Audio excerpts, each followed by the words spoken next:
This case is often called the American Dyatlov Pass. It involves five best friends, a joyous celebration, a wrong turn into the wilderness, and a series of decisions so illogical that they terrified investigators. This is the mystery of the Yuba County Five. The Night of Joy. It is February 24th, 1978.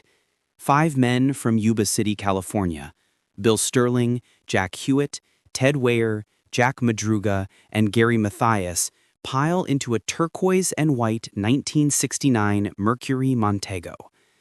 They are known as the Boys. Ranging in age from 24 to 32, they all have mild intellectual disabilities or psychiatric conditions, but they are high-functioning. They are close-knit, employed, and independent. They drive north to Chico to watch a college basketball game. Their favorite team wins. The men are ecstatic. They have a big game of their own the next day in a Special Olympics tournament, and they are buzzing with excitement. After the game, they stop at a convenience store for snacks, Hostess fruit pies, a Snickers bar, and sodas. They get back in the car to drive the 50 miles south to Yuba City. They never arrive. The car in the snow. The parents wake up the next morning to empty beds. This is immediately alarming. These men were responsible and routine-oriented. Police begin a search. 3 days later, a park ranger finds the Mercury Montego. But it isn't on the road home. It is 70 miles away, deep in the Plumas National Forest, on a rugged, snow-covered mountain road that leads to nowhere. The scene is baffling. The car is stuck in a small snowdrift, but five healthy men could have easily pushed it out. The keys are gone, but the car is unlocked. The gas tank is a quarter full. The engine starts immediately when hot-wired. The undercarriage is pristine. Despite driving miles up a rough, rocky mountain road in the dark, they hadn't hit a single bump or rock. It was as if the car had been placed there by a helicopter. The snacks were eaten, the wrappers were left in the car, but the men were gone. The silence. A massive blizzard hits that night, burying any potential tracks. The search is called off. Winter passes. As the snow melts in June, the forest begins to reveal its secrets. And the secrets make no sense. The trailer. 20 miles farther up the mountain from the car, deep in the wilderness, was a Forest Service trailer used by backpackers. Inside, searchers found the body of Ted Weyer. He was wrapped in 8 sheets, lying on a bed. His feet were badly frostbitten. But the autopsy revealed something horrifying. Ted hadn't died quickly. He had lived in that trailer for 8 to 13 weeks after the disappearance. He had lost nearly 100 pounds.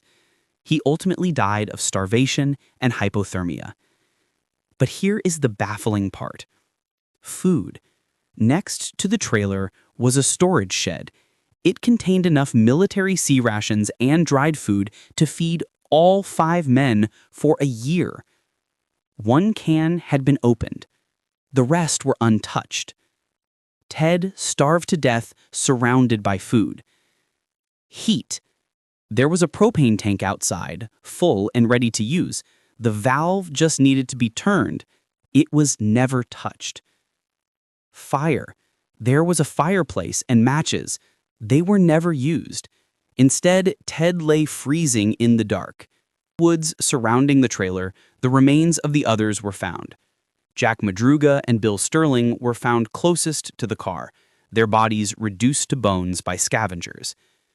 Jack Hewitt's remains were found near the trailer, just his backbone and shoes. Gary Mathias, the only one who didn't have an intellectual disability but suffered from schizophrenia, was never found. His tennis shoes were inside the trailer, suggesting he had been there, perhaps swapping them for Ted's leather shoes, which were missing. The witness. There was one witness, A man named Joseph Shones had driven up that same road the night the men vanished. His car got stuck in the snow. While he was suffering a mild heart attack in his car, he saw the Mercury Montego pull up behind him. He claimed he saw figures get out, he yelled for help, but instead of helping, the figures turned off their headlights and went silent. Later, he saw flashlight beams and heard a woman's voice, and then silence. He walked miles to safety the next morning, passing the abandoned Mercury.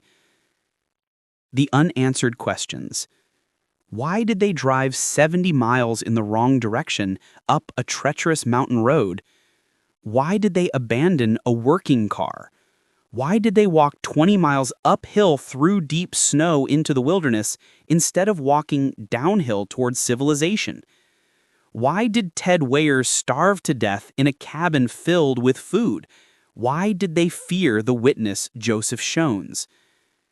Some theories suggest Gary Mathias, off his medication, led the group astray.